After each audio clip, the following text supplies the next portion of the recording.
Hello everyone, welcome back to the channel. मैं हूं विश्वजीत और स्वागत करता हूं आपको आपके अपने यूट्यूब चैनल डॉक्टर एसेट में।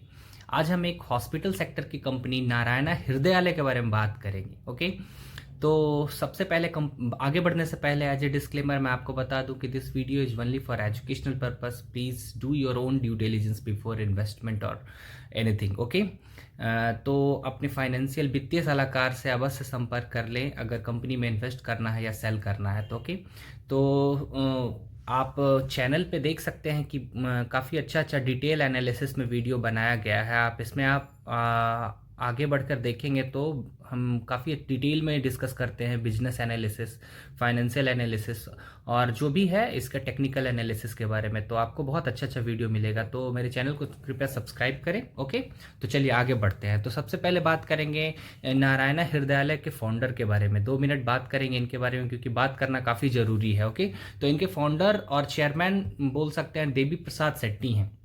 ये हमारे इंडिया के काफ़ी रिनॉल्ड कार्डियक सर्जन है। इन्होंने मोर देन लैक्स सर्जरी किया है, कार्डियक सर्जरी। ओके, तो अब मैं एक बात बताना चाहूँगा कि क्यों मैनेजमेंट के ऊपर बात करना चाहिए। किसी भी कंपनी में इन्वेस्ट करने से पहले मैनेजमेंट पे जानना बहुत काफ़ी ज़रूरी है, क्योंकि मैनेजमेंट का ही भूख यानी हंगर कितना है मैनेजमेंट में, ये उस आदमी से ही पता चलेगा। ओके, तो अब बात करते हैं कि हॉस्पिटल सेक्टर काफ़ी लंबे समय से एक वेल्थ क्रिएशन का सेक्टर रहा है, लेकिन ये काफ़ी अंडर परफॉर्म तो नहीं करेंगे, लेकिन ये काफ़ी अंडर रेटेड रहा है। ओके, तो अगर इस सेक्टर पे अगर ध्यान दिया जाए तो काफ़ी अच्छा वेल्थ क्रिएट किया जा सकता है। तो इससे पहले हम बात करें कि इस सेक्टर ने वेल्थ बना के दिया है या नहीं, तो हम बात करेंगे। देखिए, पहले तो इस सेक्टर में कोई अच्छा कंपनी नहीं लिस्टेड था, लेकिन सबसे पहली कंपनी अगर लिस्टेड की बात करेंगे, लिस्टेड प्लेयर में, तो अपोलो हॉस्पिटल। तो अपोलो हॉस्पिटल ने काफ़ी अच्छा इन्वेस्टर को रिटर्न बना के दिया है। आप देख सकते हैं कि 49,546% के आसपास रिटर्न अपोलो हॉस्पिटल ने बनाकर दिया है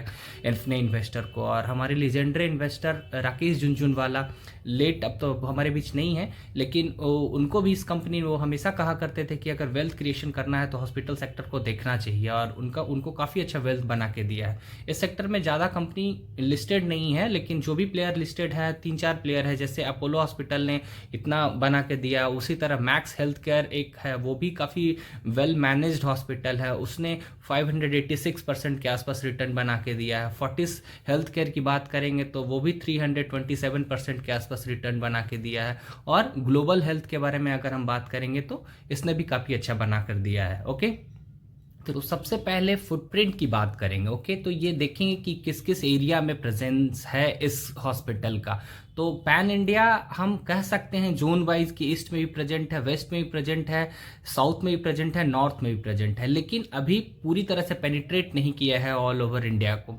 तो जैसे साउथ की बात करें तो साउथ में कंपनी के पास टोटल 6 हॉस्पिटल है। ठीक है, उसके साथ साथ कंपनी का हार्ट सेंटर भी है, जो कि साउथ में 3 हार्ट सेंटर है। और क्लिनिक्स की बात करें तो 11 क्लिनिक्स है। और ओवरऑल कंबाइंड मिलाकर अगर बात करें तो ऑपरेशनल बेड कंपनी के पास कितना है, तो 2146 के आसपास है। ठीक है, जिसमें 187 कार्डियक सेंटर के पास है। ये टोटल नंबर ऑफ बेड्स हो गया साउथ में। और वहीं बात करें ईस्ट की तो ईस्ट में इसके पास 7 हॉस्पिटल है और 4 क्लिनिक्स है। ओके, इसके साथ साथ एक अच्छी बात है कि यहाँ ईस्ट में इनके पास डायलिसिस सेंटर भी एक है। ओके, और टोटल ऑपरेशनल बेड्स की बात करें तो 1871 बेड है कंपनी के पास। ओके, वो अब चलते हैं नॉर्थ की बात करते हैं। नॉर्थ में हॉस्पिटल इनके पास टोटल 4 हॉस्पिटल है, उसमें से 1 क्लिनिक है। ऑपरेशनल बेड की बात करें तो 1156 बेड के आसपास अभी ऑपरेशनल है इनका नॉर्थ में। वहीं बात करें वेस्ट की तो ये सबसे कम पेनिट्रेटेड है, क्योंकि यहाँ सिर्फ और सिर्फ कंपनी के पास 2 हॉस्पिटल है। और बात करें ऑपरेशनल बेड की तो 351 बेड के आसपास कंपनी के पास ऑपरेशनल है। ठीक है, आगे बढ़ते हैं। तो अब यहाँ पे आप देख सकते हैं कंपनी 2 मॉडल पे काम करती है। सबसे पहले बता दें कि कंपनी के पास अपना हॉस्पिटल है, ओन हॉस्पिटल है, और दूसरा कुछ हॉस्पिटल मैनेज करती है। तो इनका ये सबसे अच्छा एसेट लाइट मॉडल इसी को बोलते हैं। इसमें कंपनी आरओई ज्यादा जनरेट कर पाती है, अपने शेयर होल्डर को ज्यादा पैसा बना के। जितना जितना आरओई जैसे जैसे बढ़ेगा, जैसे कि हम हर वीडियो में बात करते हैं, तो अपना जो इनका हॉस्पिटल है, तो नंबर ऑफ हॉस्पिटल की बात करें तो इसमें 18 आ जाएगा, ठीक है। उनका ऑपरेशनल बेड 5346 है। वहीं मैनेज हॉस्पिटल की बात करें तो इनके पास जैसे एक है तो इसमें 178 के आसपास बेड है। हार्ट सेंटर की बात करें तो इनके पास 3 है और 187 बेड है। डायलिसिस सेंटर इनके पास 17 डायलिसिस सेंटर है, जिसमें अभी ऑपरेशनल बेड्स अभी इसमें नहीं है, हो सकता है मे भी आगे बढ़े। उसी तरह केमन आइलैंड है, ये फॉरेन में भी इनका एक हॉस्पिटल ब्रांच है, ओके। तो ये कह सकते हैं कि एक तरह से ये कैश काउ के रूप में काम करेगा। अगर इधर थोड़ा बहुत ऊपर नीचे होता भी है तो ये फॉरेन वाला जो केमन आइलैंड का ये जो एक हॉस्पिटल है इनका, वहाँ 110 बेड है और कंपनी का कहना है कि इसको हम आगे और बढ़ाएंगे। उसी तरह ब्रेकअप की बात करें तो टोटल आप देख सकते हैं कि 6096 कैपेसिटी ऑफ बेड है। उसके बाद 100+ क्लिनिकल स्पेशलिटी सब स्पेशलिटी में भी इनके पास है। 18,754 कंपनी दावा करते हैं कि इनके पास फुल टाइम एम्प्लॉय हैं, जिसमें से 4080 के आसपास इनके पास डॉक्टर है, ओके। आगे बढ़ते हैं। अभी कुछ दिन पहले, अभी रिसेंट ही 22 सितंबर 2023 में ही इनको एक गिनीज वर्ल्ड रिकॉर्ड मिला था। तो ठीक है, ये है तो इनको जूम करके दिखा देते हैं कि the most electrocardiogram screening in 24 hours was achieved by Narayana hospital in India, okay. तो यही है इनका, तो ये एक तरह से अच्छी बात है। तो रेवेन्यू ब्रेकअप की बात करेंगे तो रेवेन्यू ब्रेकअप में इनके पास अभी देख सकते हैं दोनों ये कि Q2 का फाइनेंशियल 23 और 24 में दिया हुआ है। तो क्वार्टर ऑन क्वार्टर हम अगर कंपैरिजन करें तो जहां फाइनेंशियल 23 के Q2 में 9179 करोड़ का रेवेन्यू था, जो अभी बढ़कर 10,527 करोड़ का रेवेन्यू हो गया है Q2 24 में, ओके। अगर ग्रोथ की बात करें तो 14.7% ईयर ऑन ईयर ग्रोथ है, ओके।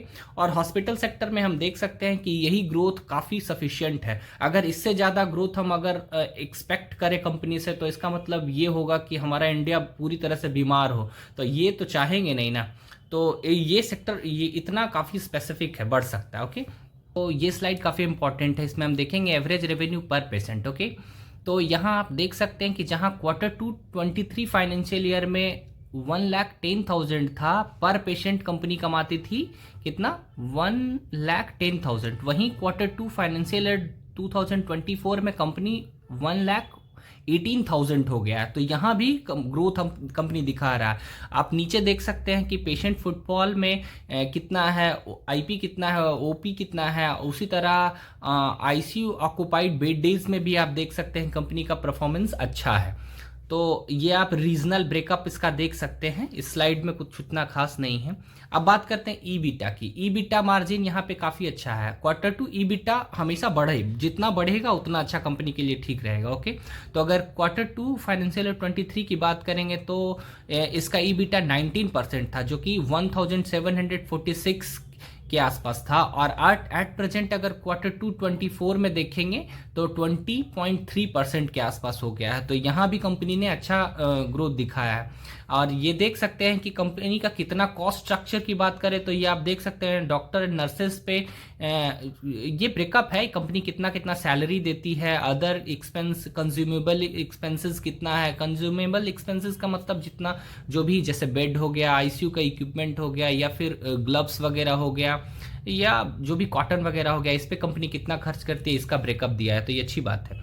अब जो मैंने बताया था कि ये कंपनी के पास फॉरेन ऑपरेशनल हॉस्पिटल भी है, जो कि केमन आइलैंड में है, ओके। तो इस हिसाब से आप यहाँ पे भी देख सकते हैं एवरेज रेवेन्यू पर पेशेंट यहाँ। तो Q2 और Q2 दोनों फाइनेंशियल 23 और 24 की बात करेंगे तो यहाँ पे आप देख सकते हैं दोनों साइड में। तो ये जहाँ 29.1% था, एट प्रेजेंट देखें तो 31.5% है, ओके। वहीं डिस्चार्ज की बात करेंगे तो ये भी आप देख सकते हैं। आउट पेशेंट, ओपीडी पेशेंट में भी आप देख सकते हैं कि कंपनी के पास रेगुलर बढ़ रहा है, पेशेंट फुटफॉल बढ़ रहा है। तो अच्छा कंपनी ऑपरेशनल बाहर भी अच्छा कर रही है। और मैं एक बात बता दूं कि जैसे जैसे डॉलर अप्रिशिएट करेगा, वहां से रेवेन्यू जब इंडिया आएगा तो ये भी और ज़्यादा बढ़ाएगा, ओके। तो फॉरेन ऑपरेशनल भी अच्छा, और कंपनी का कहना भी है आगे कि हम आगे जाकर इसमें ब्राउनफील्ड में जाकर हम अपना एक्सपेंशन करेंगे, ओके। तो अब आगे चलते हैं। अब इसका कैपेक्स प्लान देख सकते हैं। कंपनी का कैपेक्स प्लान क्या है? कैपेक्स प्लान, कोई भी कंपनी में इन्वेस्ट करने से पहले उसका कैपेक्स प्लान आपको देखना पड़ेगा कि कंपनी क्या कर रही है। तो आप ग्रीनफील्ड में देख सकते हैं। ग्रीनफील्ड और ब्राउनफील्ड दो चीज़ होता है। ग्रीनफील्ड का मतलब कहीं ऐसा कंपनी कर रही है जो अपना लैंड ले रही है, अपना हॉस्पिटल सेटअप कर रही है और पूरी तरह से कोई भी नए जोग्राफिकल एरिया में अपना पूरा इनिशियल बेस बिल्डिंग कर रही है, वहाँ तो वहाँ कंपनी का ज़्यादा खर्चा होगा। ओके। ब्राउन फील्ड का मतलब जो पहले से जो हॉस्पिटल है कंपनी के पास, उसी में नया बेड वगैरह, उसमें नंबर ऑफ बेड्स बढ़ा देना, उसी में ज़्यादा फैसिलिटी कर देना, तो वो ब्राउन फील्ड के अंदर आ जाएगा। तो ग्रीन फील्ड की बात करें तो ये सब मिलियन में है।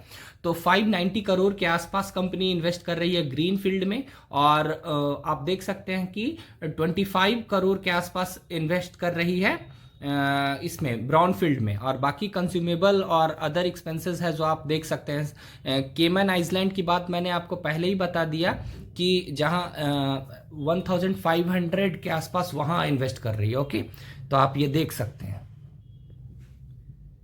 तो आगे बढ़ते हैं। अभी स्क्रीनर के होम पेज पे अब हम देखेंगे कंपनी का थोड़ा फंडामेंटल। ओके, तो अब अगर कुछ आपको कंपनी के बारे में और कुछ पढ़ना है तो इस सेक्शन में जाकर आप रीड मोर पे क्लिक करके कंपनी के बारे में और भी कुछ पढ़ सकते हैं। ओके, जो भी अगर मुझसे छूट गया हो। तो अब आगे देखते हैं। ठीक, तो अब देखते हैं कंपनी का मार्केट कैप कितना है। तो कंपनी का मार्केट कैप 27,427 करोड़ के आसपास क्या है, तो छोटा कंपनी है। ठीक है, तो कंपनी यहाँ से काफ़ी अच्छा बढ़ सकता है। करंट प्राइस की बात करें तो 1342 चल रहा है। 52 वीक लो और हाई की बात करें तो 1380 का इसका 52 वीक हाई है और 706 का ये लो है 52 वीक। तो कंपनी एक साल में काफ़ी अच्छा परफॉर्मेंस करके दिया है। ठीक है ना।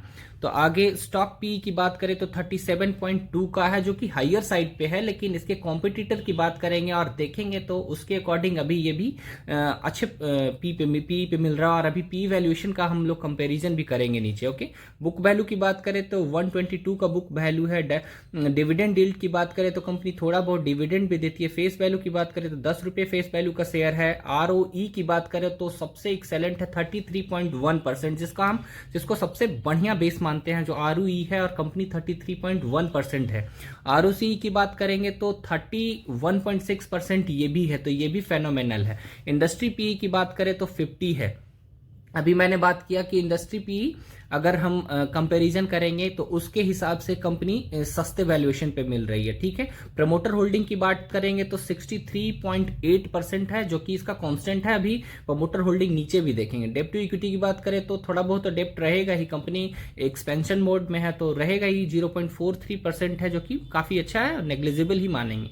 अब बात करेंगे प्लेज परसेंटेज, कुछ भी नहीं है। प्रीवियस 12 मंथ का अगर हम देखें प्रॉफिट तो 680 करोड़ के आसपास है। रिटर्न ऑन एसेट फेनोमेनल 16.4 है। प्राइस टू बुक की बात करें तो 11 टाइम्स प्राइस टू बुक पे चल रही है कंपनी।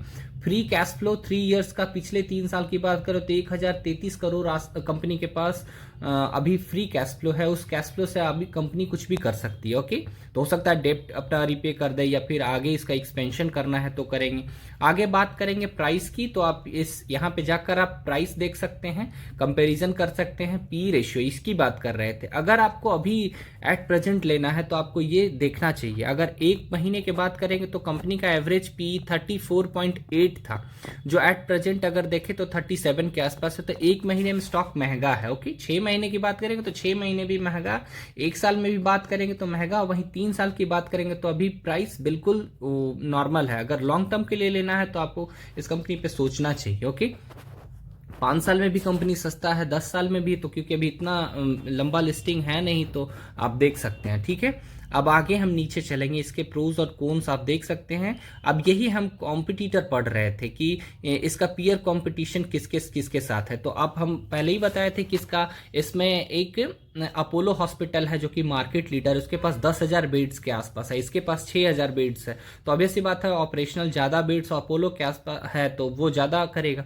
लेकिन और वो कंपनी की बात करें तो मार्केट कैप कितना है, अपोलो हॉस्पिटल का 90,879 9 करोड़ है। वहीं नारायण हृदयालय की बात करें तो 27 है। तो आप देख सकते हैं कि 3 टाइम से भी कम है इसका मार्केट, मतलब अभी उससे 3, मतलब क्या कहेंगे कि इससे नारायण हृदयालय से कंपनी 3 टाइम्स बड़ा है। ओके, तो उस बुक पे उसको ग्रो करने में थोड़ा ज़्यादा टाइम लगेगा, लेकिन पैसा सिक्योर रहेगा, ये भी बात सोचना है। इसमें भी ठीक है, आपको देखना पड़ेगा, आपको कंपैरिजन करना पड़ेगा। शेयर मार्केट में तो थोड़ा बहुत तो देख के ही चलना पड़ेगा। ये इनका कॉम्पिटिटर है, आप देख सकते हैं। आप क्वार्टरली रिजल्ट की बात करें तो यहाँ अभी सितंबर यानी Q2 का ही रिजल्ट अपडेटेड है। ओके, सेल्स की बात करेंगे तो सेल्स में आप जहां सितंबर 2020 की बात करें 601 करोड़ का सेल था, जो सितंबर 23 में बात देखेंगे तो 1305 करोड़ का सेल्स है। तो सेल्स अभी देखेंगे तो हाईएस्ट एवर सेल्स है। ओके, वहीं बात करें ऑपरेटिंग प्रॉफिट मार्जिन की, तो ऑपरेटिंग प्रॉफिट मार्जिन जहां कंपनी के पास 4% का ऑपरेटिंग प्रॉफिट मार्जिन था, जो एट प्रेजेंट देखेंगे तो 24% ऑपरेटिंग प्रॉफिट मार्जिन है। तो मार्जिन जैसे कि जैसे जैसे कोई भी कंपनी, कोई भी ब्रांड स्टैब्लिश होती है ना, तो अपना स्टार्टिंग में ग्रोथ करना है तो वो अपना मार्जिन कम रखेगी, लेकिन जैसे जैसे आगे बढ़ेगी तो अपना मार्जिन एक्सपेंशन करते जाएगा और धीरे धीरे बढ़ाते जाएगा। ओके, तो ये देखना है। ये आप यहाँ पे देख सकते हैं कि कंपनी ने अपना ऑपरेटिंग प्रॉफिट मार्जिन 24%, 4% से 24% कर लिया। ओके, अब बात करेंगे नेट प्रॉफिट की। तो नेट प्रॉफिट आप देख सकते हैं कि जहां कंपनी लॉस में थी, -3 करोड़ का लॉस था कंपनी के पास सितंबर 2020 में, एट प्रेजेंट देखें तो 227 करोड़ का प्रॉफिट कंपनी कर रही है क्वार्टरली। ओके, वहीं ईपीएस की बात करेंगे तो ईपीएस में भी हम देख सकते हैं कि अब एट प्रेजेंट ईपीएस भी करंट हाईएस्ट एवर है, 11.9 रुपीज़ के आसपास ईपीएस है कंपनी का। इसके बारे में आपको अगर कोई पीडीएफ पढ़ना है क्वार्टरली, तो आप यहाँ पे जो रॉ पीडीएफ है, इसमें आप पीडीएफ Q2 का रिजल्ट यहाँ पे रहेगा, आप ये पढ़ सकते हैं आकर। ओके, अब प्रॉफिट एंड लॉस पे चलते हैं। प्रॉफिट एंड लॉस में अगर हम फिर से वही सेल्स की बात करेंगे तो सेल्स मार्च 2000, अब ईयर ऑन ईयर हम देख रहे हैं। ओके, मार्च 2012 की बात करें तो जहां 658 करोड़ का सेल्स था कंपनी के पास, जो अब एट प्रेजेंट देखें ट्रेलिंग 12 मंथ में तो 4888 करोड़ का सेल्स कंपनी कर रही है। ओके, तो हाईएस्ट एवर सेल्स यहां भी आप देख सकते हैं। Operating profit margin as usual जैसा मैंने बताया आपको कि जहां 13% ऑपरेटिंग प्रॉफिट मार्जिन था, एट प्रेजेंट देखें तो 23% कंपनी कर लिया है। वहीं बात करें प्रॉफिट बिफोर टैक्स और नेट प्रॉफिट की बात करेंगे टैक्स कटने के बाद, तो 26 करोड़ का 2012 में कंपनी को प्रॉफिट होता था, जो एट प्रेजेंट अगर देखें तो 738 करोड़ का प्रॉफिट हो रहा है। तो ये भी कंपनी के लिए बहुत अच्छा है। वहीं ईपीएस की बात करेंगे तो ईपीएस एट प्रेजेंट 36 रुपीज़ का ईपीएस है, तो कंसिस्टेंटली बढ़ा है। ये स्टार्टिंग के दिनों में इसलिए आप देख रहे हैं कि उस समय काफ़ी छोटे मॉडल पे काम कर रही थी, अब एट प्रेजेंट देखें तो काफ़ी अच्छा एक्सपेंड किया है कंपनी ने। ओके, डिविडेंड पे आउट की बात करें, पहले कोई डिविडेंड नहीं था, लेकिन एट प्रेजेंट देखें तो 8% के आसपास डिविडेंड कंपनी दी थी। ओके, तो ये था इसका ये। अब आगे देखते हैं कि कंपनी का ये टॉप लाइन और बॉटम लाइन ग्रोथ देख लेते हैं। ओके, तो ये टॉप लाइन ग्रोथ की बात करें और ये बॉटम लाइन ग्रोथ की बात करें, तो सेल्स की बात करेंगे तो 3 साल का ही सेल्स अगर देखें तो 13%, 5 साल का 15% और 10 ईयर्स का 18%। हॉस्पिटल सेक्टर में आपको ये इतना मिल रहा है तो काफ़ी अच्छा है। वहीं प्रॉफिट अगर देखेंगे तो जिस हिसाब से सेल्स बढ़ा उससे कई गुना ज़्यादा यहाँ पे प्रॉफिट ग्रोथ हुआ है, आप देख सकते हैं रिस्पेक्टिवली कंपेरिजन करके। ओके, उसी तरह स्टॉक प्राइस भी आप देख सकते हैं कि स्टॉक प्राइस भी उसी तरह भागा है। बैलेंस शीट की बात करेंगे तो कंपनी के पास इक्विटी कैपिटल के तौर पे कितना है, 204 करोड़ के आसपास इसका कैपिटल मतलब इक्विटी कैपिटल है। वहीं रिजर्व की बात करेंगे तो रिजर्व कंपनी के पास जहां एक समय 515 करोड़ का था, जो बढ़ाकर 2297 करोड़ का कंपनी अपना रिजर्व कर लिया। ओके, उसी तरह आप करंट वर्क इन प्रोग्रेस की बात करें तो ये अगर ये फील्ड 365 करोड़ का कंपनी अभी जो एक्सपेंशन मोड में थी, जो बताए थे उसमें भी अगर इतना ऑपरेशनल और 365 करोड़ ऑपरेशनल हो जाएगा तो कंपनी और रेवेन्यू जनरेट करेगी तो प्रॉफिट और बढ़ेगा तो उसी तरह शेयर प्राइस भी आगे जाएगा। ओके, आगे बढ़ते हैं। कैश फ्लो की बात करें तो नेगेटिव है, तो ये अच्छी बात है, कोई दिक्कत नहीं। रेशियो में आप आरओसीई देख सकते हैं, वर्किंग कैपिटल देख सकते हैं, इसमें आरओसीई 32% के आसपास दिखा रहा है, तो काफ़ी अच्छा है। शेयर होल्डिंग पैटर्न की बात करेंगे तो शेयर होल्डिंग पैटर्न में आपको देखना चाहिए अब प्रमोटर होल्डिंग की बात करेंगे। तो प्रमोटर होल्डिंग की बात करेंगे तो प्रमोटर जहां मार्च 2021 में प्रमोटर के पास 16.85% था कंपनी का शेयर होल्डिंग। एट प्रेजेंट अगर दिसंबर 2023 की बात करें तो अभी भी उतना ही है, 63.85%। तो प्रमोटर कांस्टेंट है। ओके, प्रमोटर ही तो इन्वेस्टर होता है जो अपना शेयर पकड़ के रखता है। आगे बात करें एफआईआईज की, फॉरेन इंस्टीट्यूशनल इन्वेस्टर की बात करें तो कंपनी इनके पास 10.96% था मार्च 21 में, जो एट प्रेजेंट देखें तो बढ़कर 11.51% हो गया। ओके, वहीं बात करें पब्लिक डीआईएस शेयर होल्डिंग की बात करें तो 19.59% था डीआईएस के पास मार्च 21 में, जो एट प्रेजेंट देखें तो थोड़ा क्या काफ़ी कमा है, 10.23% के आसपास हो गया। ओके, तो थोड़ा हुआ है, कोई दिक्कत नहीं है। पब्लिक शेयर होल्डिंग की बात करें तो जहां पब्लिक शेयर होल्डिंग 4.89% था, जो बढ़कर 13.78% हो गया है। तो इसमें कोई चिंता वाली बात नहीं है, 10% 12% तक चलता है। और अगर इसका ब्रेकअप अगर देखेंगे पब्लिक शेयर होल्डिंग में तो हम देख सकते हैं कि यहाँ भी एक स्ट्रॉन्ग हैंड है जो 2.30% के आसपास होल्ड करता है, और एक अदर्स में भी यहाँ देखेंगे तो 0.62% के आसपास होल्ड करता है। ओवरऑल होल्डिंग की बात करें पब्लिक की तो आई थिंक 11 समथिंग % के आसपास आएगा पब्लिक शेयर होल्डिंग। तो इतना काफ़ी अच्छा है, ठीक है, कोई दिक्कत नहीं, नंबर ऑफ इन्वेस्टर इतना है। तो ये था। आप देखें कि इसमें रिस्क फैक्टर क्या है। तो रिस्क फैक्टर में हमेशा रेगुलेटरी रिस्क रहेगा। ओके, तो इसमें देखिए क्योंकि हॉस्पिटल सेक्टर है और गवर्नमेंट कभी नहीं चाहेगी कि बहुत ज़्यादा यहाँ पे हॉस्पिटल सेक्टर का बिल बढ़ जाए, क्योंकि आप सब जानते हैं ना कि गवर्नमेंट हमेशा रेगुलेट करती रहेगी इसको।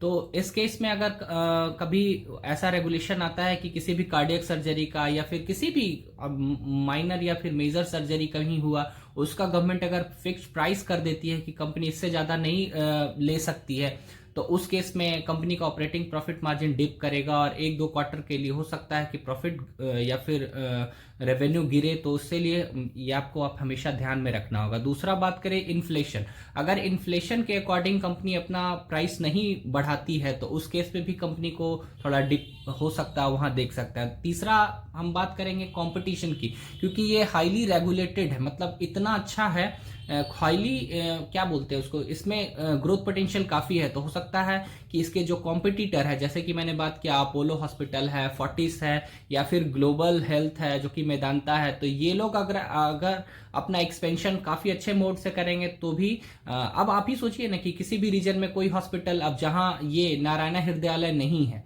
तो वहां अगर मेदांता स्टेब्लिश करता है, ग्लोबल हेल्थ स्टेब्लिश करता है, फोर्टिस करता है, या फिर मैक्स का कोई भी हॉस्पिटल बनता है, तो ऑब्वियस सी बात है वहां कंपनी जाएगी, लोग जाएंगे तो फुटफॉल बढ़ेगा, तो उस हिसाब से ये पीछे हो जाएगी। तो ये इनके पास हमेशा रिस्क फैक्टर रहेगा। अगला है कि मार्जिन का, जो कि मैंने बात कर लिया। ओके, अब मेरा पॉइंट ऑफ व्यू क्या है इस शेयर पे। तो मेरा पॉइंट ऑफ व्यू है कि अगर आपके पास ये, क्योंकि ये कुछ दिनों में काफ़ी अच्छा रनअप ले चुका है, मतलब 80% के आसपास देखेंगे, 83-84% के आसपास एक साल में रिटर्न कंपनी ने काफ़ी अच्छा रिटर्न दिया है। ओके, तो उस हिसाब से अगर आपके पास ये शेयर है तो कंपनी काफ़ी अच्छा रिजल्ट पोस्ट कर रही है, आप बिल्कुल शेयर में बने रह सकते हैं। और अगर आपको लेना है तो किसी भी करेक्शन में अगर कंपनी नीचे मिलती है तो आपको इस कंपनी के बारे में सोचना है। अब एक बात और मैं बताना चाहूँगा, क्योंकि आप देखिए जितना भी, क्योंकि मैं भी एक डॉक्टर हूँ, मैं जानता हूँ कि किस तरह का चैलेंजेज लोकल क्लिनिक सेटअप करने में बहुत तरह का चैलेंजेज होता है। तो उसको ओवरकम करने के लिए ये सब आज ये कारपोरेट एक तरह से बन गया, ठीक है ना। तो लोग कारपोरेट ज़्यादा प्रीफर करते हैं, मेरे भी सर्किल में बहुत लोग हैं जो डॉक्टर हैं और वो लोग भी यही प्रीफर करते हैं कि कारपोरेट प्रीफर करें, अच्छा सैलरी पैकेज भी होता है। तो उस हिसाब से अभी देखेंगे तो काफ़ी बड़ा मार्केट है, जितना भी अनऑर्गेनाइज्ड सेक्टर है उस सबको ये ऑर्गेनाइज में शिफ्ट हो जाएगा, धीरे धीरे होगा, धीरे धीरे बढ़ेगा, उस हिसाब से है। तो ये था मेरा पॉइंट ऑफ व्यू। चलिए, अगर आपको वीडियो पसंद आया है तो मेरे चैनल को लाइक शेयर एंड सब्सक्राइब कीजिएगा, अपने फैमिली मेंबर के साथ शेयर कीजिएगा, ठीक है। Okay, bye, take care.